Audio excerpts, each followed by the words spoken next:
Perkembangan terbaru dari penemuan 7 jenazah di Kali Bekasi, Jawa Barat kita tanyakan langsung kepada jurnalis Kompas TV, Malaika Kridaman di Jati Asih, Bekasi. Malaika, apakah penyisiran Kali Bekasi untuk mencari ada atau tidaknya kemungkinan korban lain ini masih dilakukan?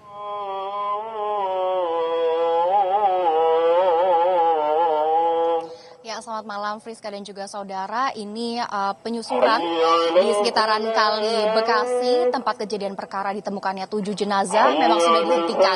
Tadi penyusuran terakhir itu sudah dimulai sejak pukul 3:30 waktu Indonesia Barat, dan itu penyusurannya ada yang menggunakan perahu, ada juga yang menggunakan jalan kaki dan juga menggunakan drone.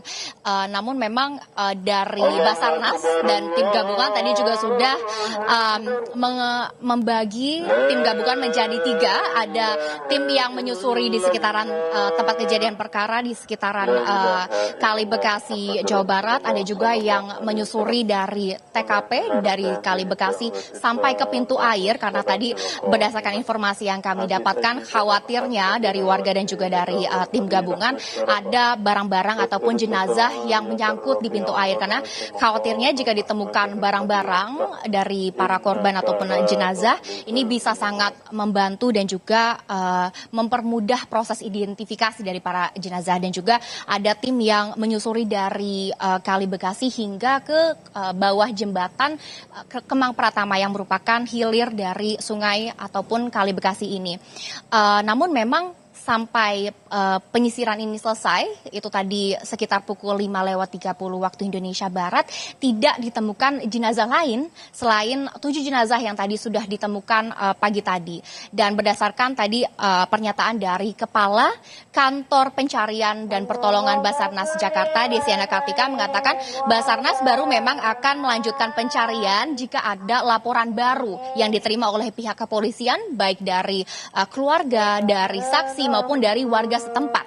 Dan hingga kini info dari pihak kepolisian, semua korban berjenis kelamin laki-laki dan juga ada beberapa korban yang masih berusia remaja.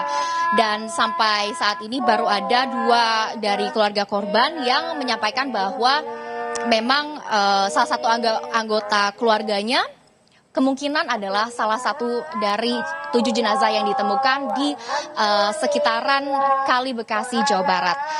Polisi juga terus menghimbau keluarga korban untuk menghubungi posko di Polres Metro Bekasi Kota ataupun posko di RS Polri Kramat Jati jika merasa ada keluarganya yang belum pulang dan juga merasa kerabatnya belum ditemukan di kasus ini. Friska. Nanti akan dicari kembali jika ada laporan terhadap korban, dan sampai saat ini juga antemortem dan postmortem masih dicocokkan di Rumah Sakit Polri. Terima kasih Malaika Kridaman atas laporan Anda. Berikutnya kita juga sudah terhubung dengan penasihat ahli Kapolri Irjen Purnawirawan Arianto Sutadi. Selamat malam Pak Arianto. Selamat malam pemirsa. Terima kasih sudah hadir Pak Arianto. Bicara soal penyebabnya sampai sekarang kan masih diselidiki. Tapi kalau dari informasi yang disampaikan oleh Kapolda bahwa ada kemungkinan bahwa para korban ini hendak tawuran lalu kabur saat dikejar polisi. Nah, bagaimana untuk mengusut kasus ini, dimulai dari mana semestinya kehati-hatian ini dilakukan? Kasus ini sebetulnya simpel ya. Cuma dahsyat karena korbannya besar. Ya, temuan 7 orang mayat sekaligus. Pasti kemudian menimbulkan tanda tanya, kok sebesar itu dan mendadak itu, kenapa sebabnya? Kira-kira kan begitu ya. Langkah pertama yang harus untuk penyelidikan atau penyidikan polisi ini adalah mencari kesaksian kejadian itu sendiri. Yang pertama kali mesti nyari saksi dulu kejadiannya bagaimana. Dan yang kedua, melihat hasil pemeriksaan yang di rumah sakit. Itu korban-korban itu nanti siapa, diidentifikasi supaya bisa menghubungi keluarganya dan kita bisa minta kesaksian sebelum kejadian itu. Di samping itu dari rumah sakit juga kita harapkan ada hasil otopsi ataupun visum yang menyatakan kira-kira 7 korban ini meninggalnya kenapa. Nah, kita dalam posisi sekarang ini sudah lumayan ya, karena dari ekspos Kapolda tadi itu ternyata ada saksi yang masih hidup yang terjun ke sungai itu. Nah, ini merupakan saksi kunci yang menurut hemat saya langsung cepat digali betul-betul apa keterangannya dan untuk dijelaskan kepada masyarakat luas sehingga masyarakat tidak bertanya-tanya dan tidak masing-masing mengajukan teori-teori perkiraan begini, dugaannya ada begini dan sebagainya. Ya. Apabila saksi kunci tadi itu menerangkan pada masyarakat ini loh kejadian seperti ini dan didampingi oleh Kompolnas ataupun Propam dan sebagainya, maka otomatis akan bisa meredakan, oh kira-kira benarlah keterangan itu tidak direkayasa oleh polisi. Yang kedua, kalau memang itu diusir oleh polisi karena oleh patroli polisi, maka Propam mestinya menelisik kembali siapa petugas polisi yang mengusir itu waktu itu.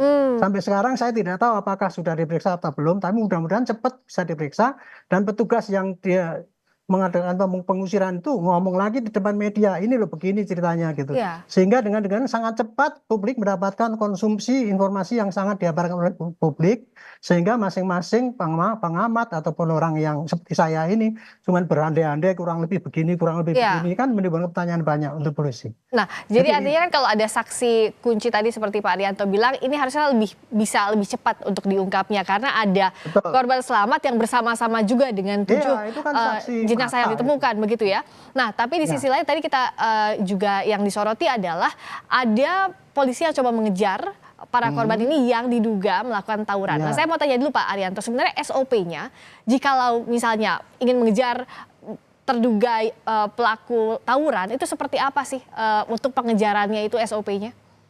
SOP-nya pastinya begini, didapat informasi ya bahwa mungkin informasi akan terjadi tawuran. Nomor satu mungkin gitu, atau informasinya hanya berupa, Pak ini di jembatan ini banyak orang kumpul-kumpul, apalagi diantaranya ada yang bawa senjata, maka otomatis patroli polisi itu secara emergensi ya itu, karena patroli polisi itu ada dua ya, patroli rutin dan patroli emergensi. Kalau itu mesti pas patroli emergensi mendatangi ke tempat TKP itu, kurang lebih apa yang terjadi, ancaman apa yang terjadi.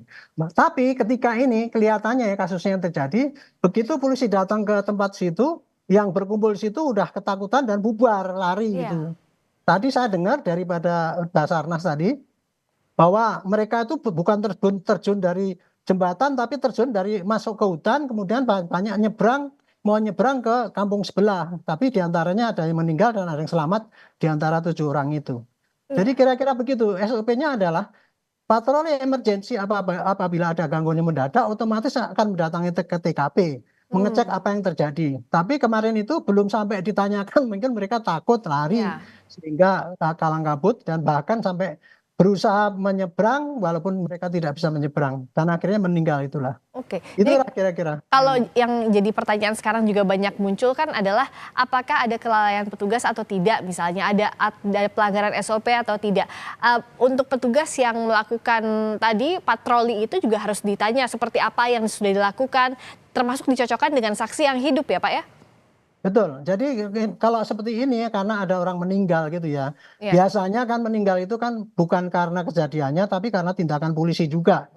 Itu yang sering diramaikan sekarang oleh publik sekarang ini. Kalau ada orang meninggal pasti kemudian dilihat apakah polisinya salah prosedur apa tidak. Dan itu memang wajib dari para polisi untuk mengecek kembali siapa yang melakukan tugas patroli kemarin, ditanya satu-satu apa yang dilihat, apa yang dikerjakan. Dan kemudian itu disampaikan kepada masyarakat, ini loh petugas itu ngomongnya begini. Jadi kesimpulan kami dia tidak salah prosedur atau kesimpulan kami dia ada melanggar prosedur begini gitu. Jadi saya kira ini Propam harus segera, Pak Kapolda kan sudah perintahkan, Propam segera meriksa siapa petugas ya, apakah ada kesalahan teknis atau ada tindakan yang agresif dan sebagainya, barulah itu bisa ditentukan apakah itu melanggar SOP atau tidak. Apalagi kalau misalnya Pak Arianto mungkin bisa menggambarkan, jikalau patroli kondisinya emergensi, misalnya ada laporan sekelompok orang kumpul di satu tempat diduga membawa senjata tajam.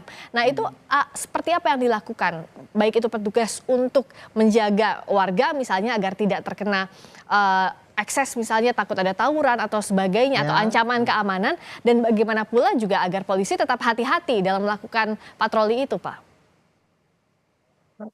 Taunya polisi ya bisa mendeteksi bahwa kemungkinan ada tawuran itu bisa terjadi apabila mungkin ya ada laporan pendahuluan, mungkin ada rakyat yang lapor misalkan yang tahu ada rencana, atau laporan itu hanya mengatakan Pak ini di sini banyak orang kumpul-kumpul mabuk-mabukan atau apa dan sebagainya.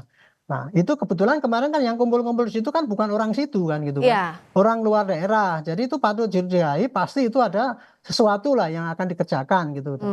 Nah, kebiasaannya apabila kumpul-kumpul itu di antara ada yang membawa senjata tajam, bisa diperkirakan bahwa itu pasti nanti perkumpulan untuk melakukan tindakan yang akan menggunakan senjata tajam itu. Maka patroli polisi harus segera mendatangi dan mengecek kejadian apa yang terjadi gitu.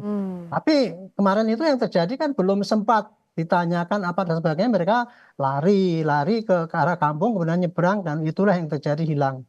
Cuman sayangnya sampai sekarang begitu ada penemuan ini 7 orang ini, mestinya petugas patroli yang tadi malam itu patroli yang mungkin ada yang melakukan patroli Ya. mengusir itu, mestinya dia melapor kepada pimpinannya. Ya Oh. Pak, semalam kami melakukan begini di sana ada ini, tapi kemudian kami bubarkan. Nah, setelah itu kami pergi, tahunya pagi-pagi ada orang meninggal gitu. Mestinya nggak usah takut tempat petugas itu yang melakukan itu karena dia tidak melanggar SOP-nya kok gitu. Oke, jadi kalau toh tidak melanggar SOP atau bahkan tidak sempat menanya tapi sudah keburu kabur targetnya, semestinya polisi yang melakukan patroli itu melapor. Tapi kalaupun tidak melapor, penyidik wajib untuk memanggil, begitu Pak Arianto? Enggak, prosedurnya ya. Setiap petugas yang habis melaksanakan tugas pasti melaporkan hasil penugasannya. Oke. Apakah laporannya tulisan atau tertulis gitulah. Nah, ini saya nggak tahu ya apakah mereka sudah lisan atau tertulis. Hanya sayangnya juga sampai pagi ada orang meninggal itu kok polisi pimpinan daripada Polres setempat Tidak ada belum yang menerima, belum klarifikasi bahwa oh ya memang tadi malam ada patroli saya mengatakan begini-begini. Kalau gitu kan enak kan, jadi kan nggak tanda tanya ini salah atau enggak gitu.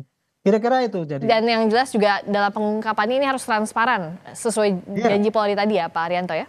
Saya sudah mengingatkan dan Kapolres berjanji Pak kami akan transparan. Ya. Saya hanya menegaskan kalau yang namanya transparan itu artinya polisi harus memberikan penjelasan kepada rakyat, terutama apa yang ingin diketahui oleh masyarakat itu dijawab. Jangan nanti penyidikan selesai penyidikan baru akan dijelaskan, itu keliru besar untuk saat ini karena itu merugikan polisi.